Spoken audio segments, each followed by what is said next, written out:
Hey,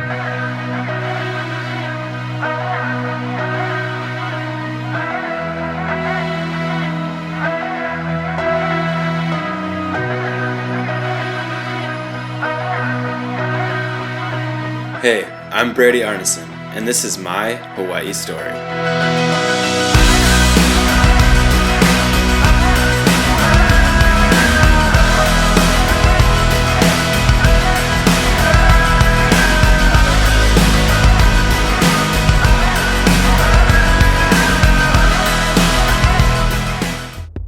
It was January 2014, and I was in my first year attending the University of Northwestern St. Paul.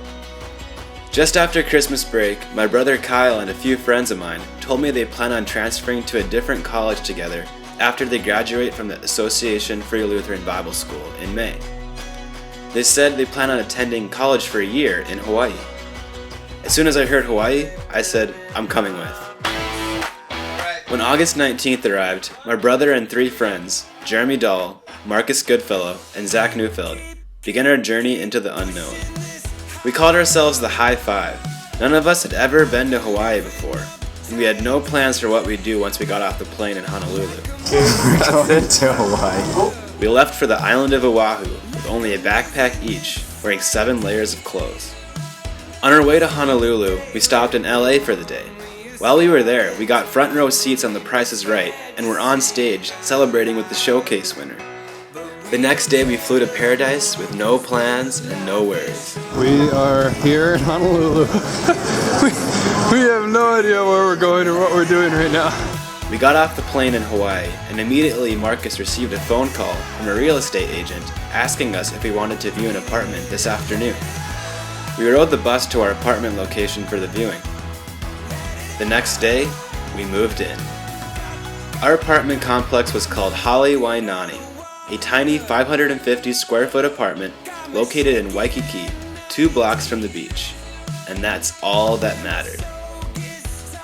Our second day on the island, Kyle and Jeremy got hired on the spot at Yogurtland with the best view from a cash register ever.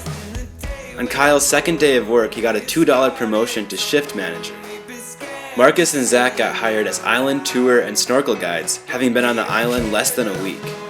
I got a job as a breakfast host and banquet porter at the Kuana Terrace restaurant in the Queen Kapilani Hotel.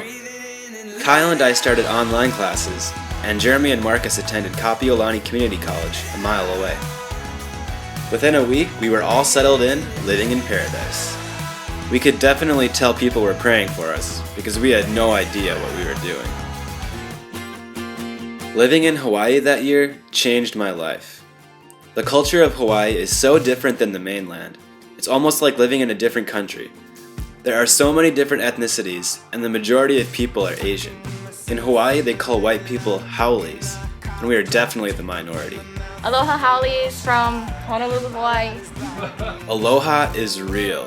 It's a way of life only found in Hawaii. You can feel the aloha spirit in the people, and everyone is treated as ohana, which means family. Life in Hawaii happens at a slower pace than on the mainland. It's so chill. It's definitely a beach and surf culture. There's no worries, no stress, and every day is living the dream. I feel like Hawaii is where I belong, and I had finally arrived. Surfing instantly became our favorite pastime. We bought boards our first week on the island and surfed almost every day throughout the year. One of our 2 bedrooms in our house was dedicated to storing our 10 surfboards. We started off not knowing anything about the sport, and by the end of our time, we were experienced surfers. There is nothing better than sitting on my board, hanging with my bros, waiting for the next wave. Riding a wave is an excitement I crave every day. I love surfing. Hiking also became one of my favorite things. Hawaii is beautiful. Every hike leads to waterfalls or breathtaking mountaintop views. There's always a new beach to go to. After exploring the beauty of Hawaii, nowhere else on earth can compare. 1, 2, 3, 4, 5. 1, 2, 3, 4, 5. Living in Hawaii also taught me to live life to the fullest. Being there for only a year, we came determined to explore every inch of the island, and we did. Not a moment was wasted thanks to Marcus. He can't sit still and is always motivated for the next adventure. Brothers! We did so many crazy things. On Halloween, we wore Power Ranger costumes and danced around the Waikiki Strip for 4 hours carrying a boombox. We were the life of Hawaii's largest Halloween party and were trending on social media.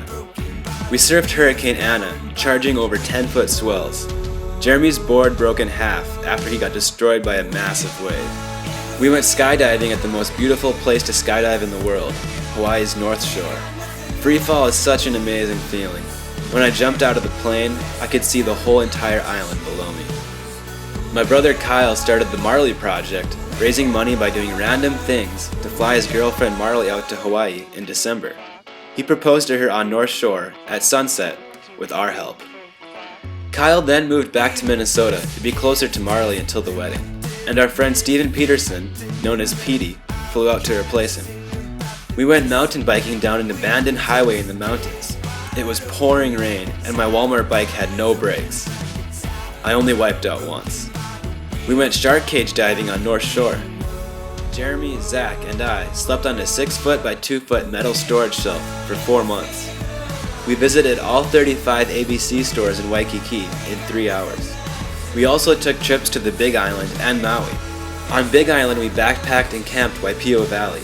We drove to the top of Mauna Kea, the tallest mountain from base to summit in the world. We also visited Hawaii Volcanoes National Park on the day of the largest lava flow in the last 30 years. When we visited Maui, we did no research of the island beforehand and didn't bring our phones. We arrived at the airport 15 minutes before takeoff and made our flight. We enjoyed everything Maui had to offer. All these experiences have expanded my comfort zone and have influenced my life, making me who I am today. I live for adventure. And these are only some of the highlights of my time in Hawaii. God did amazing things during our time in Hawaii. Before we moved to Hawaii that fall, the Home Missions Department of our church denomination, the AFLC, met with us and told us to be open to the idea of starting a church in Hawaii. I dismissed the idea and had a bad attitude about it, because our time was meant to have fun and it wasn't supposed to be a mission trip. When we first moved to Hawaii, we decided that every Sunday night, us 5 roommates would eat pancakes and have a Bible study together at our apartment. As the weeks went on, we invited friends, co-workers, and random people off the streets to our pancake nights.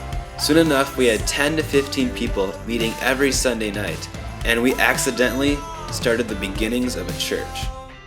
So back when I was in 9th grade, I attended a Bible camp called Fly Boot Camp. At the camp, I felt God calling me to ministry in the future, but I pushed off the idea because there's no way I wanted to be a pastor or anything like that.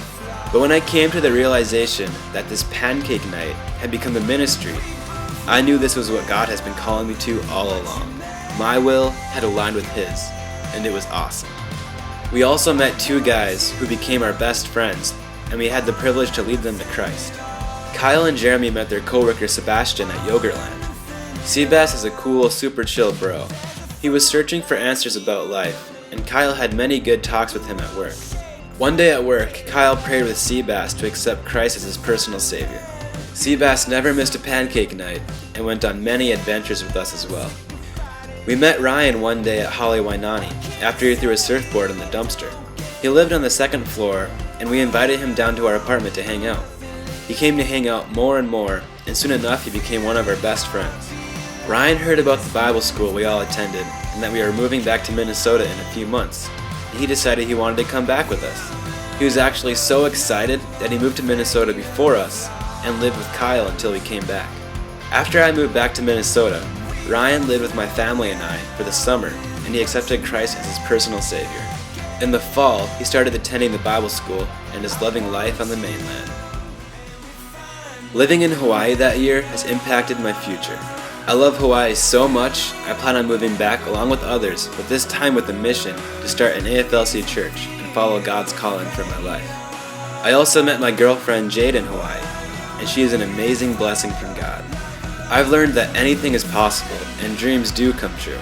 Sometimes you just have to go and not worry about what could go wrong. I've learned that every day is a gift from God, and we can live life to the fullest, filled with the joy given from Him. I've learned that God can use you wherever you're at, even when you're not trying. And I've learned that following God's will for your life is the greatest place to be. We just have to be open and willing to go wherever the Lord sends us. We came to Hawaii as sunburnt tourists and left as long-haired surf bums. Living in Hawaii has forever changed my life. I'm Brady Arneson, and this is my Hawaii story.